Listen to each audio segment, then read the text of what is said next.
Hello everyone, welcome to my channel science mantra with Shivani. आज का हमारा टॉपिक है प्लाज्मा मेम्ब्रेन, जिसमें हम प्लाज्मा मेम्ब्रेन के स्ट्रक्चर और फंक्शंस के बारे में पढ़ेंगे। Plasma membrane, every cell is bound by a thin delicate membrane called cell membrane. हर एक सेल के बाहर एक बहुत ही पतली और नाजुक सी कवरिंग होती है जिसे सेल मेम्ब्रेन कहा जाता है, और प्लाज्मा मेम्ब्रेन या प्लाज्मा लीमा भी बोलते हैं। तीनों ही एक ही चीज है, सेल मेम्ब्रेन, प्लाज्मा मेम्ब्रेन और plasmalemma. Features: it is the outer most covering of the cell that separate its content from external environment. ये सबसे बाहर वाली कवरिंग है सेल की। ये एक सेल है, तो बाहर वाली कवरिंग सेल मेम्ब्रेन। तो ये न्यूक्लियस आ गया and fluid like structure cytoplasm. Nucleus plus cytoplasm protoplasm. जो सेल की मेम्ब्रेन है,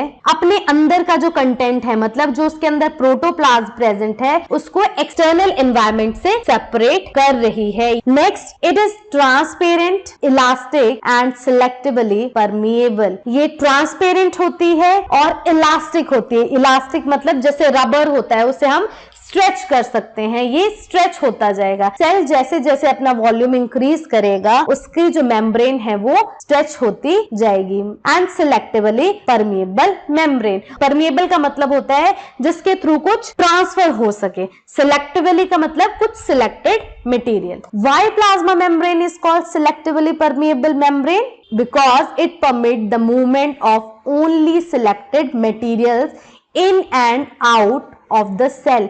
कुछ ही मटेरियल जो है सेल के अंदर आ सकता है और सेल के बाहर जा सकता है। फॉर एग्जाम्पल, जब हम चाय बनाते हैं तो हम उसमें टी लीव्स, अदरक, इलायची, ये सब चीजें डालते हैं। तो जब पैन से चाय को कप में डालते हैं, हम छन्नी यूज करते हैं ताकि जो सॉलिड मटेरियल है वो छन्नी के ऊपर रह जाए और जो हमें डिजायर लिक्विड जो चाय है वो हमें कप में आए। वैसे ही प्लाज्मा मेम्ब्रेन एक्ट करती है। ये सिलेक्टेड मटेरियल की मूवमेंट को ही परमिट करती है। जो उसे चाहिए वो सेल के अंदर ही रहेगा, वो बाहर नहीं जा सकता है, और बाहर से भी वही चीजें अंदर आएंगी जो सेल की जरूरत की होंगी। Therefore, the plasma membrane is called selectively permeable membrane. Next is structure of plasma membrane. Singer and Nicholson suggested the fluid mosaic model in 1972. ये दो साइंटिस्ट थे, singer and Nicolson.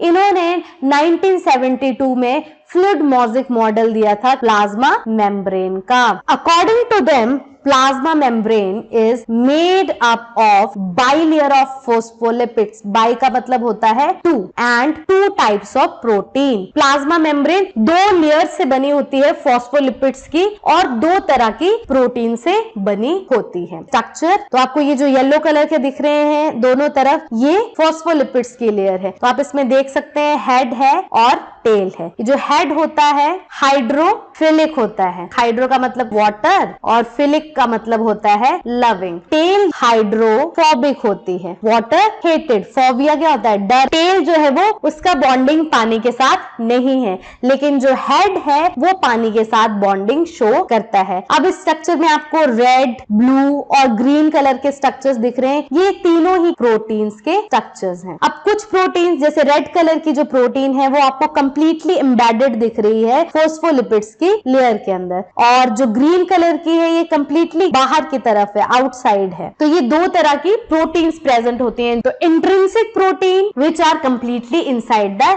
Lipid bilayer, जो completely lipids की layer के अंदर होगी उसे intrinsic या इंटरनल प्रोटीन कहते हैं। Next is extrinsic which occur either on the outer surface or inner surface of the lipid membrane. जो बाहर की तरफ प्रेजेंट होंगी उन्हें एक्सट्रिंसिक कहा जाता है। तो आपने पीछे स्ट्रक्चर में देखा कि जो कंप्लीटली अंदर है वो इंट्रिंसिक, इन मतलब अंदर, और जो सरफेस के ऊपर है या तो वो इस तरफ भी हो सकती है या इस तरफ भी हो सकती है। तो जो सरफेस के ऊपर है, बाहर की तरफ है, वो कौन सी आ गई?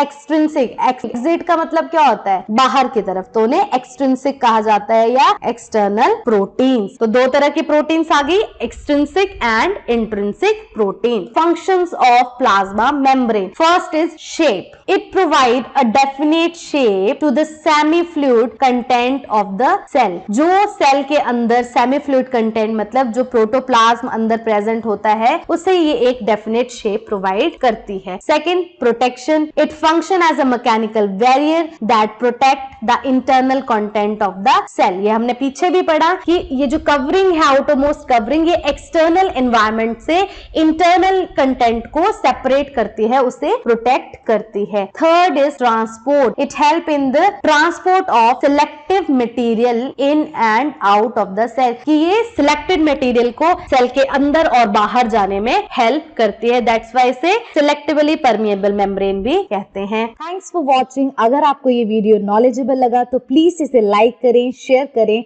और मेरे चैनल को सब्सक्राइब करना ना भूलें। Science mantra with Shivani.